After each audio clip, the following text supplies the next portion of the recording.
Silence. Jhantu সাহেব বরবাদ নিয়ে কথা বলছে। দেলোয়ার জাহান ঝন্টু বরবাদ নিয়ে কথা বলেছেন, কাজী হায়াৎ সাহেব জঙ্গি নিয়ে কথা বলেছেন এবং বরবাদে নোবেলের গান থাকছে। এই তিনটি বিষয় নিয়ে আজকে কথা বলতে চাই আপনাদের সঙ্গে। চলেন আলোচনা শুরু করি। শুরুতেই দেলোয়ার জাহান ঝন্টু।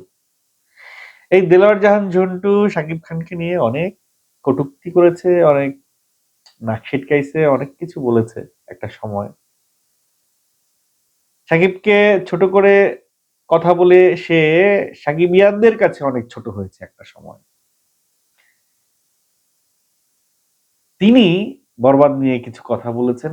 চলেন তার কথাগুলো আগে একটু শুনে আসি আসলে তিনি কি বলেছেন। দেখেন, দেলোয়ার জাহান ঝন্টু একজন নিঃসন্দেহে বাংলাদেশের ফিল্ম ইন্ডাস্ট্রিতে একটা নক্ষত্র। একটা সময় তিনি বাংলাদেশকে অনেক সুন্দর সুন্দর সিনেমা উপহার দিয়েছেন। কিন্তু তার বয়স যখন বেড়ে গেল, তার বয়স হলো যখন, তখন তিনি এমন কিছু সিনেমা বানালেন যেগুলো মানুষ আর ফিরেও তাকায় না। তার সিনেমা হলে দর্শকই হয় না। তিনি তার অতীতে তিনি যে কিংডম, তিনি যে রাজত্ব করেছিলেন, সেই অতীতের রাজ্যের রাজা হিসেবে সে নিজেকে এখনো ফিল করছে। তার মাথায় সেই আ 10-20 বছর আগের যে গল্পগুলো, সেই গল্পগুলো এখনো ঘুরপাক খাচ্ছে। তাকে যদি এখনো বলা হয় যে ভাই আপনি সাপ নিয়ে একটা সিনেমা বানান, সে এখনো সাপ নিয়েই সিনেমা বানাবে।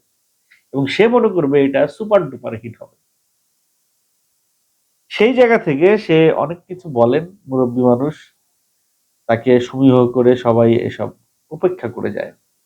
কিন্তু আজকে তিনি শাকিব খানের বরবাদ নিয়ে কথা বলেছেন। দেখেন, মুরব্বীরা যখন মানে মানুষ যখন বড় হয়ে যায় তখন তার বুদ্ধি হাঁটুতে নেমে আসে। অনেকে বলে মানুষ বয়স বাড়ার সঙ্গে সঙ্গে শিশুসুলভ আচরণ শুরু করে, শিশুদের মতো কথা বলে, বোকা বোকা কাজ করে। সেই কথাগুলো যদি সত্য হয়ে থাকে তাহলে দেলার জাহান ঝন্টু সাহেব মাঝে মধ্যে এরকম টুকটাক কাজ আসলে শিশুসুলভ আচরণ করেছে, সে এটা তার বয়সের দোষ, আর কিছুই না।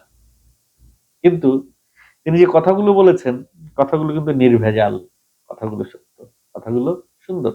চলেন তার কথাগুলো আগে শুনে নেই তিনি কি বলেছেন। তিনি বলেছেন, আচ্ছা তার আগে বলে নেই, জানিয়ে নেই যে দেলোয়ার জাহান ঝন্টু এবং কাজী হায়াৎ সাহেব বিএফডিসির প্রিভিউ, বাংলাদেশের ফিল্ম প্রিভিউ কমিটির সদস্য।